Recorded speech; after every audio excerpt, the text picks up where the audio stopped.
V വിജയന്റെ സ്മാരകത്തിലേക്കാണ് ഞങ്ങളുടെ അടുത്ത യാത്ര. മലയാള സാഹിത്യത്തിലെ ആധുനിക എഴുത്തുകാരനും കാർട്ടൂണിസ്റ്റും ചെറുകഥ നോവലിസ്റ്റും കോളം എഴുത്തുകാരനുമായ ഒരു മഹത് വ്യക്തിയുടെ സ്മാരകം കാണുക എന്നുള്ളത് ഒരു പുണ്യമായി തോന്നി. കേരള സാഹിത്യ അക്കാദമി അവാർഡുകൾ, വയലാർ മുട്ടത്തുവർഗി അവാർഡുകൾ, എഴുത്തച്ഛൻ പുരസ്കാരം, പത്മശ്രീ എന്നീ ബഹുമതികൾ നേടിയ വിജയനെ 2003 രാഷ്ട്രപതി APJ അബ്ദുൽ കലാം പത്മഭൂഷൺ നൽകി ആദരിച്ചിട്ടുണ്ട്. വി വിജയൻ എന്ന മലയാള സാഹിത്യകാരന്റെ മാസ്റ്റർപീസ് നോവലാണ് ഖസാക്കിന്റെ ഇതിഹാസം. ഭാഷാപരവും പ്രമേയപരവുമായ ഔന്നത്യം കൊണ്ട് മലയാളത്തിൽ ഇന്നേ വരെ പ്രസിദ്ധീകരിക്കപ്പെട്ടിട്ടുള്ളതിൽ ഏറ്റവും ശ്രേഷ്ഠമായ കൃതികളിൽ ഒന്നായി പരിഗണിക്കപ്പെടുന്നു ഖസാക്കിന്റെ ഇതിഹാസം. വിജയന്റെ സഹോദരിയായ OV ശാന്ത പാലക്കാട്ടെ തസ്രാക്ക് എന്ന സ്ഥലത്തെ ഞാറ്റുപുര വീട്ടിൽ വിജയൻ അവധിക്കാലത്ത് താമസിച്ചിരുന്നു. അവിടുത്തെ ഗ്രാമീണ പശ്ചാത്തലങ്ങളാണ് വിജയന്റെ കഥയ്ക്ക് അടിവേരുകൾ തീർത്തത്. ആ വീട് ഇപ്പോൾ സ്മാരകമായി നിലനിർത്തിയിരിക്കുന്നു. പ്രമുഖ നോവലുകൾ ധർമ്മപുരാണം, ഗുരുസാഗരം, മധുരം ഗായതി എന്നിവ കൂടാതെ അനേകം നോവലുകൾ, കാർട്ടൂണുകൾ, ലേഖനങ്ങൾ എന്നിവയുണ്ട്. 1963 പാട്രിയറ്റിൽ സ്റ്റാഫ് കാർട്ടൂണിസ്റ്റായി ജോലിക്ക് ചേർന്നു. പ്രസിദ്ധീകമായ ദി സ്റ്റേറ്റ്സ്മാൻ, ദി ഹിന്ദു എന്നിവയിൽ എഡിറ്റോറിയൽ കാർട്ടൂണിസ്റ്റ്, രാഷ്ട്രീയ നിരീക്ഷകനുമായി. പിന്നീട് ഫ്രീലാൻസറായി Far Eastern Economic Review, the New York Times തുടങ്ങിയ പ്രസിദ്ധീകരണങ്ങളിലും അദ്ദേഹത്തിന്റെ കാർട്ടൂണുകൾ പ്രത്യക്ഷപ്പെട്ടു. തത്വചിന്തയും രാഷ്ട്രീയവും അദ്ദേഹത്തിന്റെ കാർട്ടൂണുകളിൽ ലയിച്ചു. ഒരു അക്കാദമീഷ്യനായ തെരേസ ഗബ്രിയല ആയിരുന്നു ഭാര്യ. 20 വർഷമായി പാർക്കിൻസൺസ് രോഗബാധിതനായിരുന്നു അദ്ദേഹം. 2005 മാർച്ച് 30 74 വയസ്സുള്ളപ്പോൾ മരണമടഞ്ഞു. മൃതദേഹം ഭാരതപ്പുഴയുടെ തീരത്ത് തിരുവല്ലാമലയ്ക്കടുത്തുള്ള ഐവർമഠം ശ്മശാനത്തിൽ പൂർണ്ണ സംസ്ഥാന ബഹുമതികളോടെ സംസ്കരിച്ചു. ഇതുപോലുള്ള മഹാപ്രതിഭകളുടെ സ്മാരകം കാണാനായിട്ട് കേരളത്തിലുള്ള യുവതലമുറയോ അല്ലെങ്കിൽ പഴയ തലമുറയിലെ കുറച്ച് പേരൊക്കെ വന്ന് കാണുന്നുണ്ടാവും. എന്തായാലും ഞങ്ങളവിടെ ചെല്ലുമ്പോൾ ഒരു അനാഥപ്രേതം പോലെ കിടക്കുന്ന സ്മാരകമാണ് കണ്ടത്. ഒരാളനക്കം പോലും ഇല്ല. ഞങ്ങൾ പരമാവധി എല്ലായിടത്തും ഒന്ന് ചുറ്റി നടന്ന് കണ്ടു. പിന്നെ അവിടുന്ന് ഇറങ്ങി. ഇനിയിപ്പോൾ അടുത്ത ലക്ഷ്യം ബ്രിട്ടീഷ് പാലമാണ്. പണ്ട് ബ്രിട്ടീഷുകാർ പണിത ഒരു അക്വാഡക്റ്റ് ബ്രിഡ്ജ് ഉണ്ട്. അപ്പോൾ അങ്ങോട്ടാണ് ഇനി അടുത്ത യാത്ര. കൊടുമ്പ് എന്നുള്ള സ്ഥലത്താണ് ഈ ബ്രിട്ടീഷ് പാലം സ്ഥിതി ചെയ്യുന്നത്. ഇത് ബ്രിട്ടീഷുകാർ അന്ന് ഏതാണ്ടൊരു 100 വർഷം മുമ്പ് പണിത ഒരു പാലമാണ്. ഇത് ശരിക്കും ഒരു അക്വാഡക്റ്റ് ബ്രിഡ്ജാണ്. ഇതിൻ്റെ പർപ്പസ് എന്താണെന്ന് വെച്ച് കഴിഞ്ഞാൽ മലമ്പുഴ ഡാമിൽ നിന്നുള്ള വെള്ളം കൃഷി ആവശ്യങ്ങൾക്ക് വിടാൻ വേണ്ടിയാണ് മേളിൽ അക്വാഡക്റ്റ് നിർമ്മിച്ചിരിക്കുന്നത്. അതിലെ കൂടി വെള്ളം കടത്തിവിടും. താഴെ ഒഴുകുന്നത് ചിറ്റൂർ പുഴയാണ്. ചിറ്റൂർ പുഴയുടെ തീരത്ത് നിൽക്കുമ്പോൾ തന്നെ നല്ല വേനലാണെങ്കിൽ ഈ പുഴയുടെ തീരത്ത് വന്ന് നിൽക്കുമ്പോൾ നല്ലൊരു ആശ്വാസമാണ്. ഞങ്ങൾ പാലത്തിന് മുകളിൽ കയറി കുറേ വീഡിയോ ഒക്കെ ഷൂട്ട് ചെയ്തു. അതിൽ വേണമെങ്കിൽ നമുക്ക് നടന്ന് അപ്പുറത്തെ സൈഡിലേക്ക് പോകാം.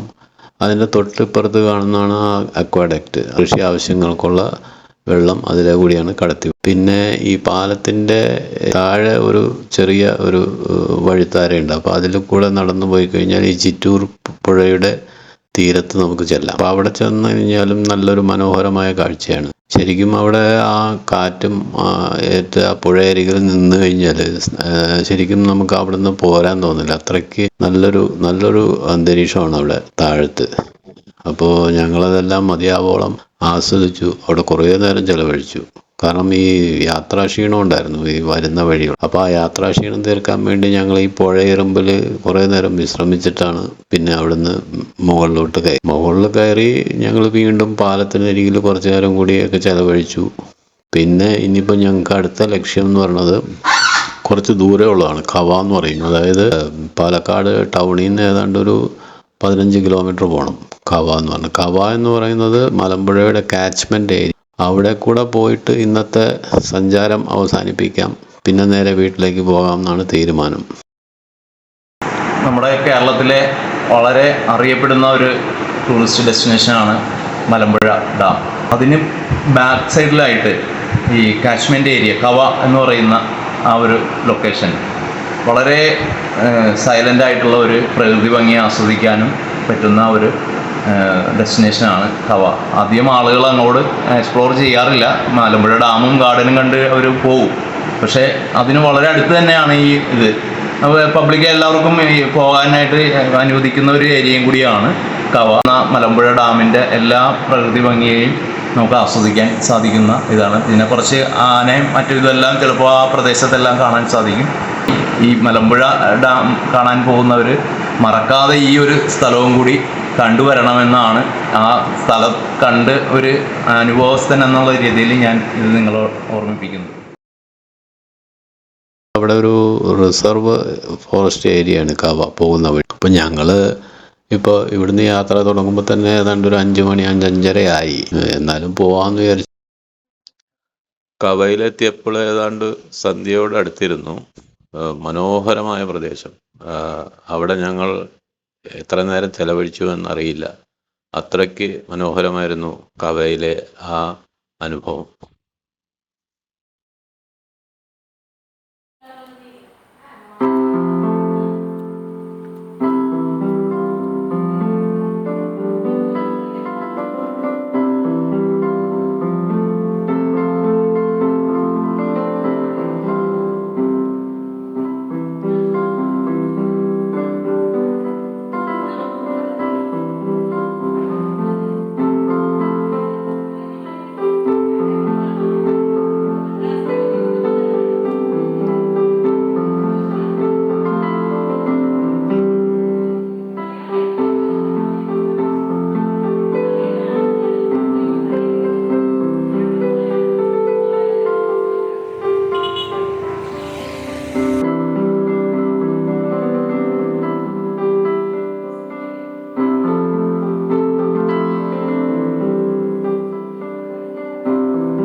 അശോകിന്റെ വീട് എത്തുന്നതിന് മുമ്പ് തന്നെ അവരുടെ തൊട്ട് അടുത്ത് തന്നെ ഒരു ക്ഷേത്രമുണ്ട്.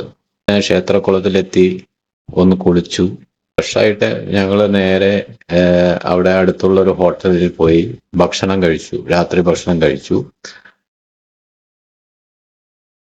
അങ്ങനെ ഞങ്ങൾ ദീർഘമായ ഒരു യാത്രയ്ക്ക് ശേഷം ശ്രീ അശോക് സാറിൻ്റെ ചിറ്റമ്മയുടെ വീട്ടിലേക്ക്. ഇന്നിപ്പോൾ ഞങ്ങൾ ഇവിടെയാണ് സ്റ്റേ. ഇത് ഇദ്ദേഹത്തിൻ്റെ ചെറിയമ്മയുടെ വീടാണ്. ഇവിടെ ആരും താമസവുമില്ല. ചെറിയമ്മ വേറെ വീട്ടിലാണ്. ഇത് വെറുതെ പൂട്ടിയിട്ടിരിക്കുകയാണ്. അപ്പം ഇവിടെയാണ് ഇന്ന് രാത്രി ഞങ്ങൾ തങ്ങാൻ.